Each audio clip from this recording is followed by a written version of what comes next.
You are listening to the QSR Web Podcast. As restaurant business news revolves ever more closely around all kinds of talk of plant-based products, one Georgia-born brand with a former rancher and farmer in the C-suite is keeping its focus on top-notch grass-fed beef burgers. That brand, Farm Burger, and its co-owner, Jason Mann, are next on QSR Web Podcast with me, QSR Web editor, Shelley Whitehead. Are you a supplier or a brand working to elevate the customer experience? The Interactive Customer Experience Association connects brands, suppliers, agencies, and more who are working to create transcendent customer experiences. Let's work together to create a better customer experience ecosystem for us all. Join the ICX Association today at icxa.org.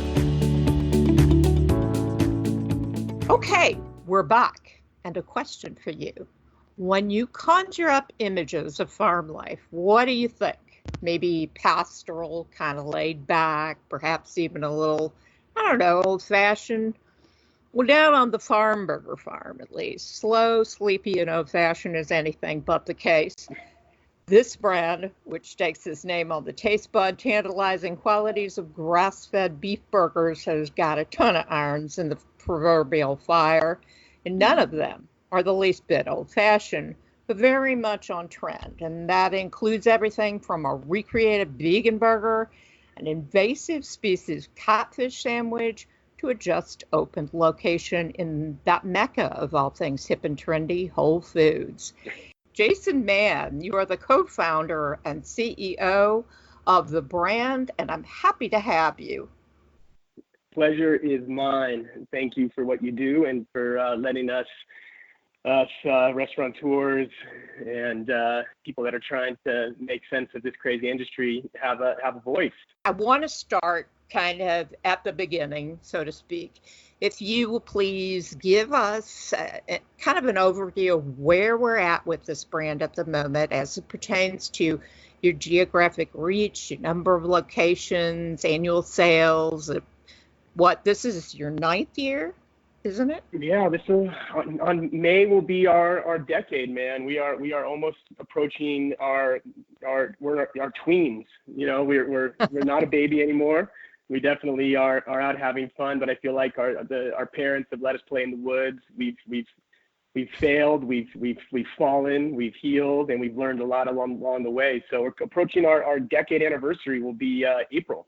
So it feels like we've endured, and we're excited to look to the horizon for the next 10 years. So where are you, and how many locations are you at right now? Yeah, so we're a southeastern company. You know, this concept really was born out of my farm and small ranch in Athens, Georgia in 2009. And we're headquarters in Atlanta. You know, our first restaurant opened up in Atlanta in 2009 in Decatur, which is where Emory University is. Small, very interesting, diverse town on the outside of Atlanta. And now we've spread our reach throughout the I think the greater Southeast, Tennessee, North Carolina, Alabama. We had a sojourn, which was one of our great adolescent adventures into the West Coast, where I'm from, into the Bay Area, into Berkeley, California, and in Marin County. And last year we decided, just in light of some of the things that the whole industry is currently having to address, you know, one of the great challenges of labor and the labor market in the Bay Area, and for us to achieve and live up to some of our core values around people, it just wasn't a sustainable future to expand in the Bay. So we moved forward from the 2 units on the West Coast. And now we just opened up our 11th yesterday in Midtown Atlanta at Whole Foods' new kind of centerpiece store. You know, I wonder, as you said, you kind of backed out of the Bay Area, and that was largely due to labor cost. Am I correct, or am I putting words in your mouth there? No, that's, it's a really interesting question. The top line sales, the guest customer reaction was as good as any of our units. But to do what we do, and I think this is something that we'll get into as the conversation opens up, to really stay true and aligned to our core values, which is really, I would say one of my primary jobs as the captain of the ship, is to make sure we can do that. And the reality was that in the Bay, and to sustain growth, if they were just going to be 1 or 2 units there, we probably could have kept the course. But when we looked at trying to go to having the scale that we would need to be able to leverage the supply chain, to invest in the people the way that we like to, we didn't really see a sustainable course. And, the Bay Area is a truly unique environment right now, just with what's going on there, the amount of growth, obviously the amount of wealth, the amount of also imbalance just around the industry there. And it's probably a whole podcast to talk about the Bay. And but it made when we looked in the mirror, and we try to be, and I think this is one thing that we try to do that I think we do relatively well, is just be reflective, be self-aware. And we just didn't see a future that justified the opportunity cost, when we feel like the spirit of our brand is in the work that we do is really needed more in the Southeast. The Bay Area is, as you well know, is the kind of the hotbed of sustainability and farm to table. And it's where I, kind of the intellectual and cultural kind of cut my teeth in restaurants and in the community there. And so I feel it's very important to me to make sure when we think about Farm Burger and we think about opening new restaurants, that we're still contributing to the conversation. And that, when we talk about growth, and I think it's also a question that you're going to ask is, what's the future? Is like, I want to make sure that farm burgers are being opened in communities that really need farm burgers and are going to appreciate the work that we do, support the work that we do. And I feel like in the Bay Area at the time, it was just, it made a lot of sense to move forward, to thank our guests, and to let the other folks that are fighting the good fight on the front line there to continue their work. Cows and beef are pretty much central, and that farmer, all central to this brand, both visually in your logo and in sync with your burger offerings. Since you're sourcing as much as you can, as I understand it, from farms that put clean, organic, humane beef production at the center of what they do. So have you been surprised by the types of customers attracted to that kind of brand? And can you tell us a little bit about them and how you adjust your marketing to speak to them? That's a really great question. And first, we really see, our producers are our partners. You know what I mean? Especially in the beef space, but, we offer beef, poultry, and pork, since day one. And our core values are really about our protein program and in making, a hard commitment to our guests and to our producers that, when you come into Farm Burger, you're going to be eating 100% transparent, high quality, best in class protein. And so that's really what Farm Burger is about, and so when you think about that, the one thing you got to remember now,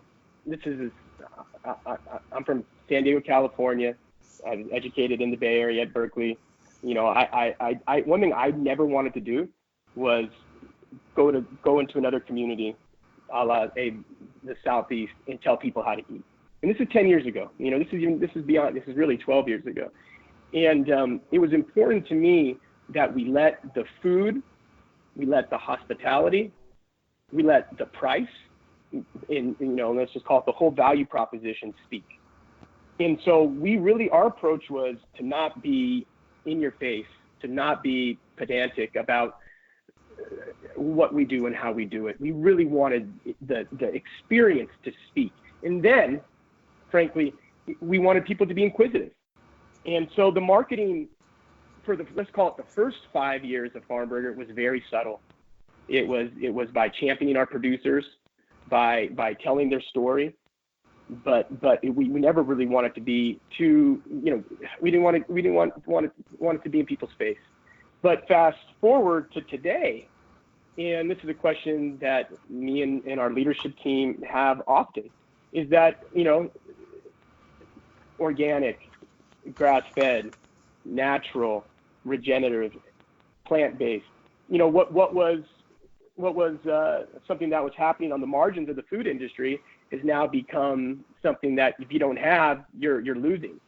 And so as there's a lot of noise in the space, a lot of greenwashing in the space, a lot of people that are not truly walking the walk of the talk. And so now when Farm Burger goes into new markets, and now that there's a lot of competition to try to tell these stories, we've had to think differently about our marketing. And it's why we're doing podcasts like this. And it's why I feel like I need to, I'm more comfortable putting myself forward. It's why we're in the 4-wall environment. We're telling different stories. For instance, we never wanted to. We have just a very like a paper bag type placemat, recycled paper that we use. And now, for years, everyone said, hey, why don't you guys, use that to tell the story of some of your producers and talk about what you do. And I'm like, no, I think that's, I want people to really be focused on their food and on the conversation and the friends they're eating with. I don't think people need something in their face. But now, 10 years into it, we're going to do that. You just relaunched your number 2 house-made vegan burger, as I understand it, with a new recipe that sounds stupendous to me. How's it being received, and have you tweaked it since the launch earlier this year? Yeah, vegan. So no. I this is an interesting. Your questions are. We have wanted to be a very inclusive space. We want vegans, we want vegetarians, we want hipsters, we want my parents, we want little kids. We want Farm Burger to be everyone's restaurant. That's been a big part of what we do. If you go on and read our reviews, often people say some of the best vegetarian and vegan food you can get at Farm Burgers. We do a daily special with the farm, the produce that's coming in off the, in the back door. But the interesting thing is, obviously, as you scale and you have to really think about your supply chain and do things differently, how do you also streamline and create more discipline throughout your organization? Not every unit has the same level of cooking team and chefs at the helm. So, for instance, the vegan burger, we had a lot of disparity throughout the system on our vegan burger. And the truth is that 3 or 4 of them, they were vegetarian. We had this incredible award-winning vegetarian burger that was in Atlanta that we opened up with. But then when we started to move outside of Atlanta, we went to strictly a vegan burger. So the vegetarian burger was a relic of the past, and it lived only in Atlanta, but people loved it. Huge, loyal guest following. But we felt that we needed to have consistency throughout the system. We needed it to be a vegan burger. And so, we hit the laboratory, the food lab, and we came up with a recipe that we're proud of. And we think it's something that we could see evolving over time and with the seasons, especially how it's, the accoutrements, how it's built. But it's been received well. You definitely, in the Atlanta market, you do have people, coming in with wet eyes, wondering where the vegetarian burger went. But we really feel like the vegan experience is important. We tell people, this is one of the craziest things that people hear from us, is that we tell people to eat less meat. We're like the only burger company that you'll ever find that will say, hey, don't eat meat every day. But when you do eat meat, eat grass-fed meat, eat Farm Burger. You know what I mean? It's one of those things. And so we want to try to get our guests to come in for a beef burger one night, a vegan burger the next night, and hopefully a chicken salad the next day. So we really want to have a diverse set of offerings, and we're doing our best to speak to people that are thinking differently about red meat, and we think we got an important part to play in that conversation as well. And I think we were talking a little bit before the show about those other types of burgers that you hear so much about today that are vegan based. Why'd you decide to go with your own formula? So we do offer, we're talking about, me and Shelly were waxing poetically on how Silicon Valley Impossible Burger and Beyond Meats has disrupted our industry quickly over the last few months. And I got to tell you, those guys have told a great story. There's been highly processed veggie burgers on the market for 20 years that I think are every bit as tasty. But for whatever reason, it's hit a powder keg in the last 90 days. And, I applaud both those businesses and what they've accomplished. And I think obviously the market and the industry has to respond. We were a champion of the Impossible Burger over the last year, and we felt that it was really an interesting story to tell, and we felt it did have a place on our menu. But as Burger King and White Castle and have jumped on board, and now most of the smaller restaurant groups and independent restaurants can't get the Impossible Burger. And we have a lot of angry guests that were like, hey man, we got our Impossible Burger here and now we can't get it. So we got to tell them why and how. Speaking of new things, this month, let's see, you're opening a store inside a Whole Foods market in your home base of Atlanta. You just opened it, right? Wednesday. Yep. We just second day right now. I'm looking at the ticker as we speak. How did that come about? And is this the start of something we could see elsewhere for the brand? I've been a fan of Whole Foods since I was an 18-year-old kid wandering around Austin, Texas, on a road trip, and wandered into my first Whole Foods, in 19 whatever, a long time ago. And watching Whole Foods evolve and having a lot of friends that have worked in that company as they've gone through their growth and their challenges. I've always, I remember when we were getting started, a lot of folks would ask in the real estate space, what's your demographic? And a lot of times I would say, well, look at where Whole Foods is going. And, typically with Whole Foods feels like they're going into a market, that's a good spot to put a farm burger. And over time, a lot of our producers, a lot of our key beef producers have also built relationships with Whole Foods. So, and I think that we both just had an eye on each other. And, I out here on the West Coast, they've developed their friend program, which is working with like-minded restaurant groups to place, they're not quite in, it's not in the Whole Foods, it's connected to the Whole Foods.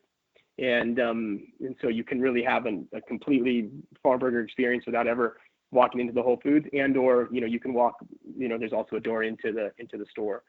But I think in the end of the day, I think, when you look at both of our brand's values, how we think about agriculture, how we think about farming communities, and the part of the food company can play in it, I think it's an obvious match.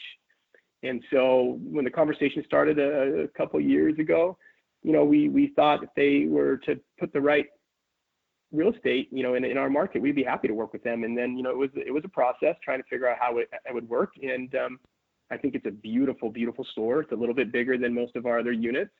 And, it's, as to the future, I think that you got to have, it's kind of like getting married, right, man? We're on our first couple of dates right now. And I think that we'll see how it goes. But I could see a future. And obviously it's not just Whole Foods, it's Amazon. And that's a whole nother creature in itself. So, if Whole Foods and Amazon are excited about working with Farm Burger, I would love to be involved in thinking about how those three brands can help, make the world a better place. So. Okay, that is, well, hello, is anyone listening? With the yeah, come on, Jeff Bezos, give me a call. I'm ready. I'm ready to chat. I know you listen to Shelley's podcast. Well, it's true. Yeah, he sent me an email today asking me, what. So, the truth is also that, and I love this, that you've moved into a sandwich with an invasive species through this blue catfish sandwich, which I've never tried, though I have had freshwater catfish, and I hear this is sweeter and firmer. And I just wonder, how has this been going over? And are you going to do more of this type of invasive species sandwiches or entrees? This is an idea, as an ecologist and as a farmer, we deal with invasive species. You go to any pasture, and especially any pasture that has suffered any sort of degradation, when a soil system gets open, the invasive species move in, right? And whenever you have a disruption, invasive species come in, whether it's the sea, the land, etc. And so as an ecologist, the concept of how we manage to prevent and or to get rid of invasive species is there's a whole school of ecology, invasive species ecology. And so it's something I've always thought about, and there's, Jose Andres has, he has down in the Caribbean, they work with lionfish, and lionfish, one of his resorts or something he's involved with, they work on the lionfish front. And so I was intrigued by how they were using the menu and using the skills of their chef to obviously take, species that are overly harvested and get people to get excited about eating invasive species. And the reality is, Farmburger or a handful of restaurants are probably not going to make a significant impact. But once again, it's more about the conversation. It's more about people thinking about what is an invasive species, how can we do our part in being part of the solution rather than the problem. And so for us, my co-founder, George Frangos, he had a relationship with someone that he worked with in the mid-Atlantic around Chesapeake. And he's a fisherman, but also runs a small distribution business. And so we had a line to a high quality product. And, and obviously catfish also speaks to our Southeastern heritage. And so we wanted to do a fish sandwich, try to do something different. So it was a limited time offer, and I believe it is all wrapped up now, and it went well. It went well for a long time, and I think we could see. I think as we start thinking differently about other invasive species, like we've been talking about kudzu. That's kudzu what I was in thinking. Georgia. That's kudzu, there's like, I know someone that makes kudzu root beer. Kudzu can be cooked down and eaten. There's a lot of things that can come out of it. So different sorts of invasive species might pop up over time over Farmburger at the Farmburger world. But I think it's bigger than just invasive. It's just, I think it represents, how our brand wants to think about our menu and about what we can offer, because it's burger. We do burger and fries is our nut and bolts, but we also want to continue as we grow to think differently and to make sure that our guests gets to experience some unique stuff when they come into our stores. Well, Matt, just to kind of wrap up here and referring back to catfish, which has got the South by the heartstrings. I'm wondering, will Farmburger itself, which is now mainly Southern brand, will it remain so? And how do you see it growing in the next couple of years? Yeah.